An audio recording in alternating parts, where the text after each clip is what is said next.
On November 19th, 1961, Michael Rockefeller disappeared off the coast of New Guinea, and what happened next became one of the most disturbing mysteries in American history. He was 23 years old, the son of Nelson Rockefeller, who would later become Vice President of the United States, and the great-grandson of John D. Rockefeller, the richest man in modern history. Michael had everything you could possibly imagine: wealth, privilege, connections, and a future that was essentially guaranteed. But none of that mattered when his catamaran overturned in the Arafura Sea, 12 miles off the coast of what was then Dutch New Guinea. Before we continue, subscribe if you like true mysteries and real history that goes beyond the official story. New documentaries every week. Michael was traveling with a Dutch anthropologist named René Wassing when their boat capsized in rough waters. They clung to the overturned hull for hours, watching the current pull them further from shore. Two local guides who had been with them tried to swim for help but disappeared into the ocean. After drifting through the night, Michael made a decision that would define his fate. He told Wassing he was going to swim for shore, even though the coastline was still miles away and the waters were known to be filled with sharks and crocodiles. He tied 2 empty gasoline cans to his waist for flotation, said goodbye, and started swimming toward the jungle coast of Asmat. That was the last time anyone from the Western world saw Michael Rockefeller alive. René Wassing was rescued the next day by a Dutch patrol boat, but Michael was gone. The Rockefeller family immediately launched one of the most extensive search operations ever conducted in that part of the world. They sent planes, boats, and search parties into the swamps and jungles of Asmat. Nelson Rockefeller himself flew to New Guinea to oversee the search. The family offered massive rewards for any information, but after weeks of searching, they found nothing. No body, no clothing, no evidence of what happened to the young man who had everything. To understand why Michael was even in that remote part of the world, you need to understand who he was and what drove him there. Michael wasn't your typical trust fund kid coasting on his family's wealth and name. He had graduated from Harvard just 2 years earlier, and instead of stepping into the family business or politics like everyone expected, he became obsessed with primitive art and indigenous cultures. He had served in the army, done his duty, and then decided he wanted to do something that actually mattered to him personally.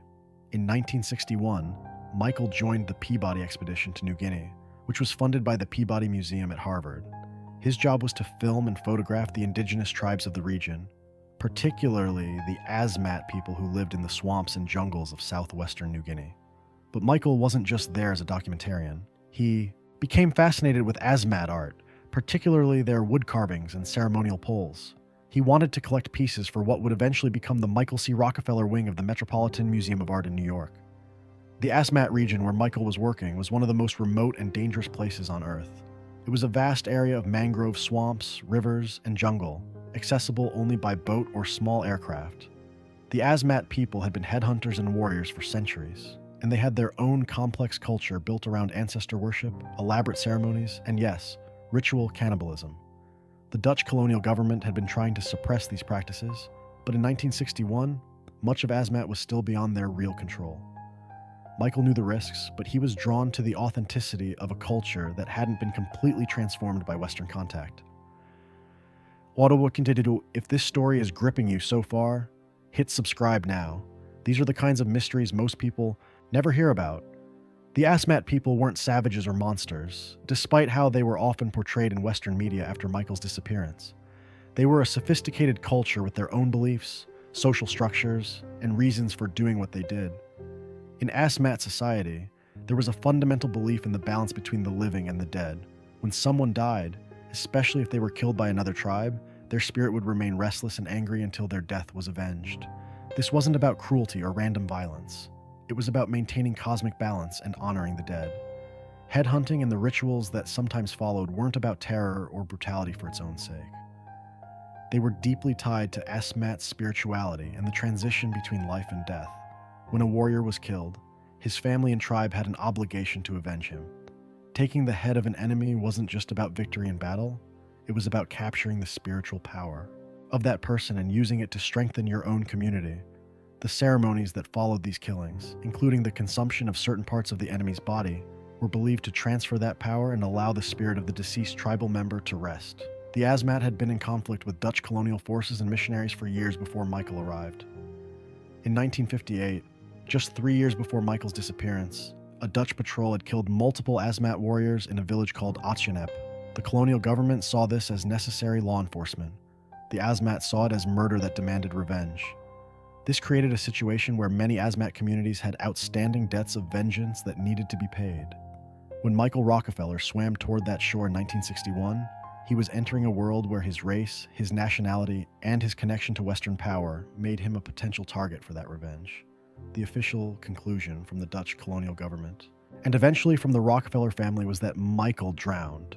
The currents in the Arafura Sea are powerful and unpredictable. The distance to shore was somewhere between 10 and 12 miles, depending on exactly where the catamaran capsized. Michael was a strong swimmer, but even Olympic-level athletes would struggle with that distance in open ocean. The theory was that he either drowned from exhaustion, was attacked by sharks or crocodiles, or was swept out to sea by the current and never made it to shore at all. This explanation made sense on paper, and it gave the family a kind of closure. Michael was declared legally dead in 1964, 3 years after his disappearance. The family held memorial services, and over time, the official narrative became that he had died in a tragic accident while pursuing his passion for anthropology and art. Nelson Rockefeller never spoke publicly about alternative theories, and the family seemed to accept that Michael's remains would never be found. The case was effectively closed, but there were problems with this explanation even from the beginning. The search operation found no trace of Michael's body, which was unusual given how quickly they mobilized and how thoroughly they searched the area.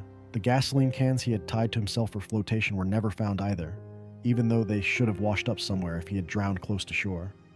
Local fishermen reported seeing a white man matching Michael's description come ashore near the village of Otjanep, but these reports were dismissed by Dutch authorities as unreliable or mistaken. There were also persistent rumors among the Asmat people about what had really happened, but those rumors were never officially investigated in any serious way. For decades, the drowning theory remained the accepted explanation, at least publicly. But among anthropologists, missionaries, and people who had spent time in Asmat, there was always another theory that circulated quietly. This theory said that Michael had made it to shore alive, had been captured by Asmat warriors from Otjanep, and had been killed in an act of ritual revenge for the Dutch killings in 1958. The theory further suggested that his body had been consumed as part of the ceremony that followed, which was consistent with Asmat practices for dealing with enemies who had been killed to balance the spiritual ledger. This theory wasn't based on speculation or sensationalism. It came from specific sources who had knowledge of Asmat culture and connections to the communities in that region. Multiple missionaries who worked in Asmat told stories of conversations with tribal members who described what had happened to the white man who came from the sea. These accounts were remarkably consistent across different sources and different time periods. They described Michael coming ashore exhausted and disoriented, being surrounded by warriors, and being killed with spears or arrows. Some accounts mentioned specific details about the ceremony that followed and the distribution of his remains according to traditional Asmat practices. One of the most detailed accounts came from a Dutch priest named Cornelius van Kessel, who had lived among the Asmat for years and spoke their language fluently. Van Kessel reported that multiple tribal members from Otjanep had told him directly about killing a white man who matched Michael's description. They described the event matter-of-factly, not as a confession of wrongdoing, but as a description of something they considered justified and necessary. Van Kessel passed this information to Dutch authorities, but it was never pursued. The official explanation remained drowning, and the Rockefeller family was never informed about these reports. The question that haunts this case is why there was never a real investigation into the alternative theory. The Dutch colonial government had the resources and authority to conduct a thorough investigation. In Asmat, they could have interviewed tribal members, gathered testimony, and attempted to determine what actually happened. But they chose not to do this, and the reasons why reveal a lot about the politics and priorities of that time and place. From the Dutch perspective, pursuing the theory that Michael had been killed and consumed by Asmat warriors would have been politically explosive and deeply problematic. It would have required them to acknowledge that they didn't have effective control over the region, which would have been embarrassing for a colonial power. It would have forced them to confront the fact that their own violent actions in 1958 had created the conditions for revenge, and it would have put them in an impossible position regarding justice. If they confirmed that Asmat warriors had killed Michael, they would have been pressured to arrest and prosecute them, which would have been both practically difficult and culturally complicated given that the killings would have been acts of ritualized revenge according to Asmat law and custom.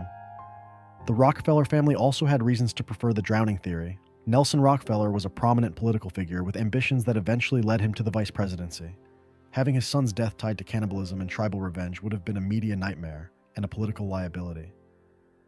The drowning story was tragic but clean. It portrayed Michael as a brave young man who died pursuing his passion, which was a narrative that preserved his dignity and the family's reputation. Pushing for a deeper investigation might have uncovered truths that were worse than not knowing. The case might have remained officially closed forever, if not for a journalist named Milt Macklin who became obsessed with finding out what really happened. Macklin traveled to New Guinea in 1969, 8 years after Michael's disappearance, and spent weeks in Asmat interviewing people and following leads. He found dozens of sources who corroborated the story of Michael being killed after coming ashore. He collected testimony from people who claimed to have witnessed the killing or participated in the ceremony afterward. Macklin eventually published a book about his investigation, but it was largely dismissed at the time as sensationalist and unreliable. Decades later, another investigator picked up where Macklin left off. Carl Hoffman was a writer and journalist who became fascinated with the Rockefeller case and decided to conduct his own investigation. Hoffman spent years researching the case, learning about Asmat culture, and traveling to New Guinea to interview surviving tribal members and collect testimony. What he discovered was far more detailed and credible than anyone expected. He found multiple independent sources who described Michael's death with consistent and specific details. He located witnesses who claimed to have seen Michael's skull and bones in the village of Achinep years after his disappearance, and he pieced together a timeline and sequence of events that made the ritual killing theory far more plausible than the official drowning explanation. Hoffman's investigation culminated in a book called Savage Harvest, published in 2014, which laid out the most comprehensive case yet for what really happened to Michael Rockefeller. The book didn't just rely on testimony from Asmat sources. It also uncovered documents and reports from Dutch colonial officials that had been buried in archives for decades.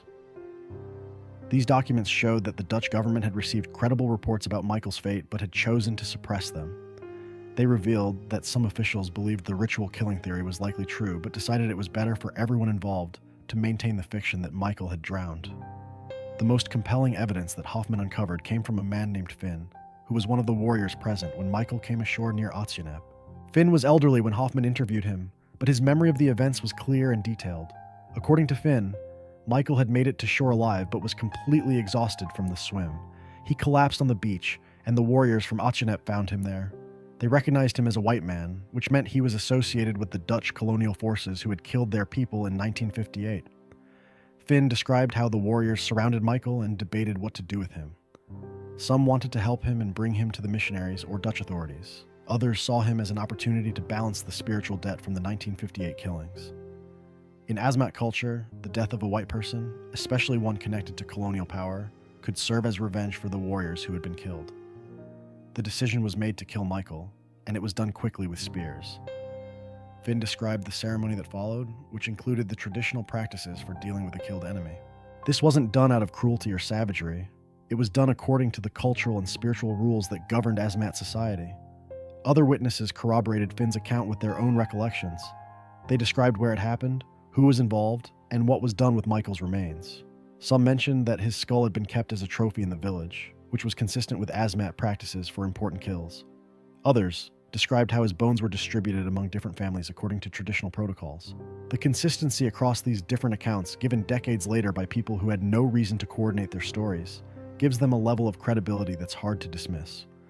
The real question isn't whether Michael Rockefeller was killed by Asmat warriors. The evidence for that is now fairly overwhelming. The real question is why this truth was suppressed for so long and what that says about power, politics, and whose version of history gets told.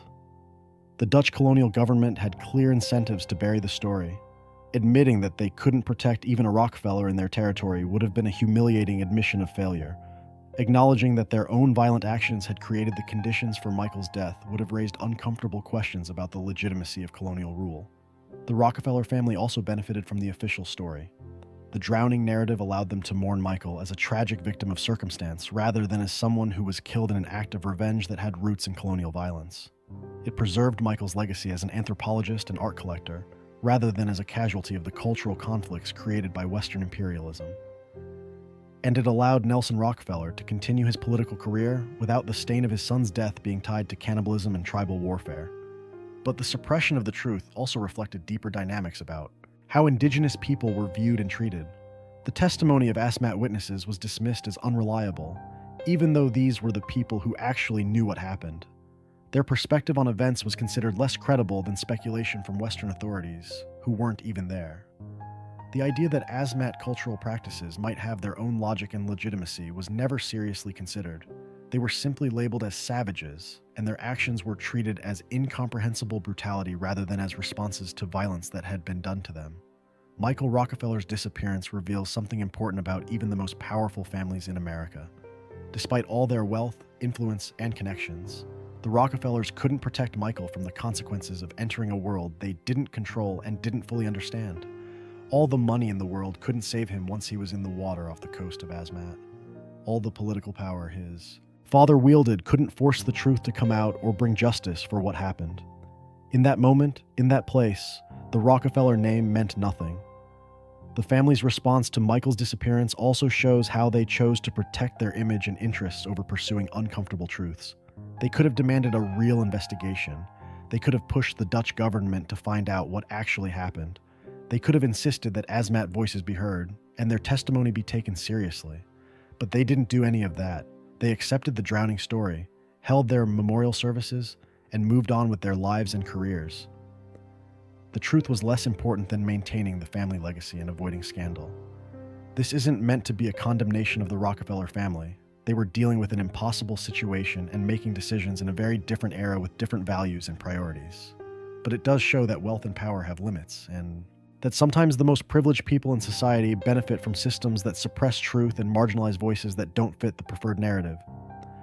Michael's death mattered because he was a Rockefeller, but the truth about his death was buried partly because revealing it would have required acknowledging the humanity and perspective of people who were seen as less important. More than 60 years after Michael Rockefeller disappeared, we now have a much clearer picture of what probably happened to him.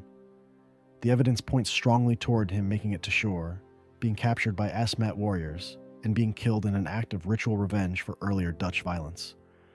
The testimony from multiple sources, the consistency of the accounts, and the cultural context all support this conclusion. But we'll never have absolute certainty because the people who could have investigated properly at the time chose not to. And the physical evidence is long gone. What remains is a story that reveals uncomfortable truths about colonialism, power, and whose lives and deaths are considered important enough to investigate thoroughly. It's a story about a young man who was fascinated by a culture he barely understood, who ventured into a world where his privilege couldn't protect him, and who paid the ultimate price for being in the wrong place at the wrong time with the wrong skin color and nationality. It's also a story about the Asmat people, who had their own reasons for doing what they did, who were never given a fair hearing, and whose perspective was dismissed as unreliable simply because it didn't fit the narrative that powerful people wanted to tell. The case of Michael Rockefeller reminds us that history is complicated, and that the official version of events isn't always the true version. It shows us that sometimes the most important stories are the ones that get buried because they're too messy, too uncomfortable, or too damaging to the reputations of powerful people and institutions. And it raises questions about justice and accountability that still matter today. If Michael was killed by Asmat warriors, was that murder, or was it an act of war against colonial oppression? If the Dutch government covered up what happened, who was responsible for that decision, and why were they never held accountable? If the Rockefeller family chose comfort over truth, what does that say about how we value different kinds of lives and different kinds of knowledge? The mystery of what happened to Michael Rockefeller isn't really a mystery anymore.